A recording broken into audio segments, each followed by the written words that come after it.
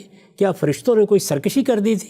وہ ایک بالکل جائز علم تھا اور انسانوں کی بعض ضروریات کے لیے اتارا گیا، لیکن اس کے ساتھ کیا کہا؟ اس کے ساتھ کہا کہ انما نحن فتنہ فلا تکفر، ٹھیک، اور اس میں لفظ کفر استعمال کیا۔ یعنی تم جب اس علم کو سیکھو گے، اس کو غلط استعمال کرو گے تو اندیشہ ہے کہ اس حد تک انحراف اختیار کر لو گے کہ کفر میں جا پڑو گے۔ یہ نہیں کہا گیا کہ چونکہ کفر میں جا پڑنے کا اندیشہ ہے اس لیے اس علم کے قریب نہ جاؤ۔ حالانکہ وہ علم تو اللہ نے اتارا تھا۔ وہ علم تو اللہ نے اتارا، لوگوں کی ضرورت کے لیے اتارا۔ اسی کو سامنے رکھ کر میں یہ کہتا ہوں کہ یہ موسیقی اور یہ اداکاری اور یہ تصویر کشی اور یہ خطاطی کی صلاحیت، یہ سب اللہ کی نعمتیں ہیں، یہ اس نے دی ہیں۔ شعر کہنے کی صلاحیت، یہ اللہ تعالیٰ کے انعامات ہیں انسان پر، لیکن یہ نعمتیں بالکل صحیح طریقے سے استعمال ہونی چاہیے۔ ان کا استعمال البتہ بہت سوچ سمجھ کر پوری تنبیہ کے ساتھ کرنا چاہیے۔ یہ نہیں ظاہر ہے کہ نتیجے کے لحاظ سے تھی، یہ جو فرمایا کہ فلا تکفر، کفر اختیار نہ کرو، کہیں کفر میں نہ جا پڑنا، یہ نہیں ظاہر ہے کہ نتیجے کے لحاظ سے تھی۔ گویا مدعا یہ تھا، یعنی ان فرشتوں کا جب وہ یہ کہتے تھے تو ان کا مدعا یہ تھا کہ ہمارا یہ علم دو دھاری تلوار کی حیثیت رکھتا ہے، زیادہ امکان یہی ہے کہ تم لوگ اسے سیکھ کر برے مقاصد کے لیے استعمال کرو گے اور اس طرح کفر و شرک میں مبتلا ہو جاؤ گے۔ یعنی علم جائز ہے، علم پہ کوئی اعتراض نہیں، سیکھنے پہ بھی کوئی اعتراض نہیں ہے، لیکن اگر انسان اس کو سیکھ کر غلط استعمال کرے گا تو اتنا غلط استعمال بھی ہو سکتا ہے کہ وہ اس کو کفر اور شرک تک لے جائے۔ جیسے اس سے پیچھے ہم نے کہا کہ ایسا زمانہ بھی آئے گا کہ جس میں لوگ اس کی پرواہ نہیں کریں گے کہ وہ کیا کہہ رہے ہیں، وہ کیا سن رہے ہیں، شاعری میں کیا ہے، غزل میں کیا ہے، مضامین کیا ہیں، قوالی میں کیا ہے، نعت میں کیا ہے، کسی شرک کی اشاعت ہو رہی ہے، بدعت کی ہو رہی ہے، بلکہ وہ اپنے ذوق کے ساتھ ایسی چیزوں کو روا رکھیں گے۔ تو رسول اللہ صلی اللہ علیہ وسلم نے متنبع فرمایا، بالکل اسی طرح متنبع فرمایا جس طرح کہ یہاں فرشتوں نے متنبع فرمایا۔ رسول اللہ صلی اللہ علیہ وسلم نے خود تھالی لا کے دی، خود سیدہ کو ترغیب دی، گانا سنوایا۔ یہ انسانی فطرت کی رعایت تھی، یہ پیغمبر فطرت کا دین لے کے آیا تھا۔ چنانچہ یہ سب کرنے کے بعد یہ بھی ضروری ہوا کہ تنبیہ کر دی جائے کہ یہ جب گاتی ہے تو اس کے نتنوں سے جو آواز نکلتی ہے وہ شیطان کا جادو بن کے نکلتی ہے۔ کیا مطلب ہے؟ نتیجے کے لحاظ سے جیسے یہاں فلا تکفر کے الفاظ ہیں، اسی طرح یہ الفاظ یہاں آ گئے۔ کیا مطلب ہے؟ جس طرح میں نے عرض کیا، مطلب یہ ہے کہ ذرا متنبع رہنا، اس کی آواز میں سحر ہے، اس کے گانے میں جادو ہے۔ یہی گانا جو تم نے اس وقت سنا ہے، کسی وقت اسی کو ان چیزوں کے ابلاغ کا ذریعہ بنایا جا سکتا ہے کہ جو اپنی ذات میں لغویات، جیسے سیدنا حمزہ کی اونٹنی کاٹنے میں، جیسے سیدنا حمزہ کی اونٹنی کاٹنے کے معاملے میں ہوا۔ تو یہ وہ چیز ہے کہ جس کو ملحوظ رکھ کے دیکھیں کہ کیا کہا ہے۔ گویا مدعا یہ تھا کہ ہمارا یہ علم دو دھاری تلوار کی حیثیت رکھتا ہے، زیادہ امکان یہی ہے کہ تم لوگ اسے سیکھ کر برے مقاصد کے لیے استعمال کرو گے اور اس طرح کفر و شرک میں مبتلا ہو جاؤ گے۔ یہاں بھی یعنی جب رسالت مآب صلی اللہ علیہ وسلم نے یہ سب کیا، یہاں بھی مدعا یہ ہے کہ گانا بجانا اصلاً کوئی بری چیز نہیں ہے۔ سیدہ کو سنوایا تو مدعا کیا ہے؟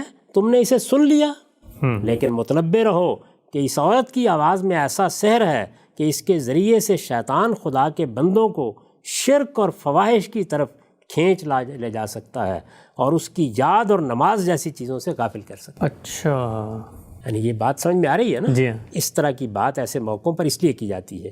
اس عورت کی آواز میں ایسا سحر ہے کہ اس کے ذریعے سے خدا شیطان کے بندوں کو شرک اور فواحش کی طرف کھینچ لے جا سکتا ہے اور اس کی یاد اور نماز جیسی چیزوں سے غافل کر سکتا ہے۔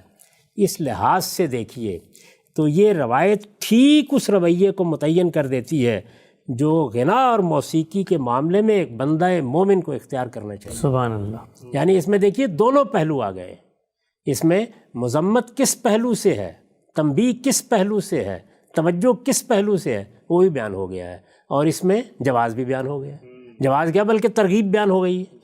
اس لحاظ سے دیکھیے تو یہ روایت ٹھیک اس رویے کو متعین کر دیتی ہے جو غنا اور موسیقی کے معاملے میں ایک بندہ مومن کو اختیار کرنا چاہیے، یعنی سننے اور سنوانے میں۔ رسالت مآب صلی اللہ علیہ وسلم نے سنا بھی، رسالت مآب صلی اللہ علیہ وسلم نے سنوایا بھی، یعنی سننے اور سنوانے میں کوئی حرج نہیں۔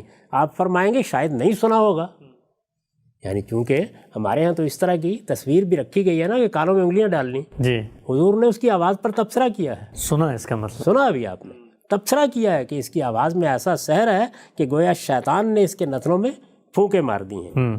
یعنی سننے اور سنوانے میں کوئی حرج نہیں، اس لیے کہ نہ یہ حرام ہے نہ مکروہ، اسے خود پیغمبر نے سنا اور سنوایا ہے. لیکن اس کے غلط استعمال سے جو آفات لاحق ہو سکتی ہیں، غلط استعمال سے جو آفات لاحق ہو سکتی ہیں، ان پر متنبہ ضرور رہنا چاہیے تاکہ شیطان اس کے ذریعے سے انسان کو کسی دوسرے راستے پر نہ لے جائے. ٹھیک، تو یہ واضح ہو گئی بات آپ کے اوپر. یعنی یہ وہ چیز ہے جس کو ملحوظ رکھ کر ان تمام فنون لطیفہ کا مطالعہ کرنا چاہیے، ان کے بارے میں رائے قائم کرنی چاہیے، ان کو اس طرح دیکھنا چاہیے. آگے بھی آپ دیکھیں گے کہ بہت سی اسی طرح کی چیزیں آئیں گی. اگر ہمارے پاس وقت ہے تو ہم اگلی روایت پڑھ سکتے ہیں. ہم سب اس روایت پہ دو سوالات، دو اشکالات ذہن میں پیدا ہوتے ہیں. ایک مذہبی ذہن کی جانب سے میں چاہتا ہوں ان کی بھی آپ توضیح فرما دیں. آپ نے جو اپنا نوٹ اس پہ پڑھا اس سے بات تو بالکل واضح ہے، لیکن کوئی شخص پلٹ کے یہ کہہ سکتا ہے کہ رسالت مآب صلی اللہ علیہ وسلم نے یہ پورا جو عمل ہے جس کو آپ فرما رہے ہیں کہ ایک طرح سے جواز یا اباحت کی بات بن جاتی ہے، ترغیب بھی بن جاتی ہے. سیدہ سے پوچھا یہ کیا ہی اس لیے ہو کہ تاکہ اس کے بعد وہ تبصرہ فرما سکیں بھائی یہ چیز جو میں نے تمہیں ڈیمانسٹریٹ کر کے سنائی ہے، سکھائی ہے، یہ سامنے لوگوں نے کی ہے، اس سے بچنا ہے، یہ تو شیطان کا ساز ہے. یعنی یہی طریقہ اختیار کرنا چاہیے. پھر شراب کے بارے میں بھی، زنا کے بارے میں بھی بہت اہم بات ہے ہمیشہ. یعنی یہ طریقہ ہے. پیغمبر یہ کیا کرتے ہیں؟ پیغمبر اسی طرح پہلے کسی چیز، حرام چیز کو لوگوں کے لیے مباح کرتے ہیں، اس پر ان کو عمل کی ترغیب دیتے ہیں، ان سے کہتے ہیں تم گانا سننا پسند کرو گی، اس کے بعد سنواتے ہیں اور اس کے بعد یہ بتایا کرتے ہیں کہ تم نے دیکھ لیا کہ اس کے اندر کیا خرابی ہے. تو اس کو صحیح زاویے سے دیکھیے.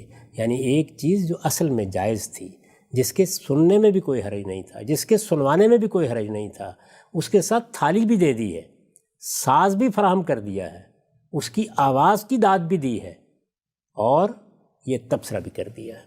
تو دونوں کو صحیح جگہ پر رکھ کر دیکھنا چاہیے. آخری بات ہم سب، یہ لوگ یہ بھی کہیں گے کہ یہ جو ساز آپ بار بار فرما رہے ہیں کہ ساز بھی دے دیا ہے، تو ساز تو بانسری ہوتی ہے، ساز تو مزمار ہوتا ہے، ساز تو کوئی سارنگی ہوتی ہے، کوئی اور چیز ہوتی ہے. یہ تھالی کو غامدی صاحب نے ساز بنا کے پورے آلات موسیقی کو اس میں کہاں شامل نبی صلی اللہ علیہ وسلم نے مسجد بنائی اور اس کی تعمیر کی. آپ کو تعمیر تو صرف کچی اینٹ ہوتی ہے. یعنی ساز بنے کہاں سے؟ وہ یہیں سے بنے ہیں. اچھا، تھالی بجانے سے، گڑا بجانے سے، انگلیوں کو چٹکانے سے، یہ ابتدا ہے اس کی. اس کے بعد ظاہر ہے کہ وہ ترقی پاتے چلے گئے ہیں. تو یہ دینے کی کیا ضرورت تھی؟ اگر یہ چیز اتنی ممنوع تھی تو اس کی ابتدا پیغمبر نے کیوں کر دی؟ خود تھالی پکڑ کے کیوں دی؟ فرماتے ہیں کہ کہیں سازوں کے لیے راستہ نہ کھل جائے، اس لیے یہ تنبیہ کرتے کہ تم اب صرف آواز ہی سے سناؤ گی جو کچھ سنانا، اور پھر میں تبصرہ کروں گا. یہ کیا چیز ہے؟ اصل میں وہ یہ ذہن وہ ہے کہ پہلے ہم نے اپنے دماغ میں ایک چیز کی حرمت کو بالکل راسخ کر لیا ہے، اس کے بعد ہر چیز اس زاویے سے دیکھ رہے ہیں. ٹھیک. تو میں آپ سے عرض کر رہا ہوں کہ جو پہلو ایسے ہیں جن پر تنبیہ ہونی چاہیے، تنبیہ کیجیے. جو استعمالات ایسے ہیں کہ جن کو غلط کہنا چاہیے، ان کے بارے میں لوگوں کو ضرور متنبہ کرنا چاہیے. جس طرح بھی ہم نے بہت سی گفتگو کی، لیکن یہی بات کرنی چاہیے کہ یہ چیزیں اپنی ذات میں ممنوع نہیں ہیں، یہ بہت سی صحیح چیزوں کے ابلاغ کا ذریعہ بن سکتی ہیں. اس وقت بھی آپ دیکھیے یعنی کس شدت کے ساتھ ہم نے ریڈیو کے بارے میں، ٹیلی ویژن کے بارے میں لوگوں کو کہا. میں ان زمانوں سے واقف ہوں کہ جب ہمارے علماء بعض موقعوں کے اوپر اپنے گھر میں اگر کوئی ریڈیو اور ٹیلی ویژن دیکھ لیں تو اس کے بعد طوفان برپا کر دیتے. میں جانتا ہوں کہ اگر کسی شخص کے بارے میں معلوم ہو جائے تو کہا جاتا تھا یہ فاسق و فاجر ہے. میں یہ بات جانتا ہوں کہ ایسی تحریکیں ہمارے یہاں اٹھی ہیں جن میں باہر نکال کر یہ آلات لوگوں نے توڑ ڈالے. یہ سب ہوا، لیکن اب کیا صورتحال ہے؟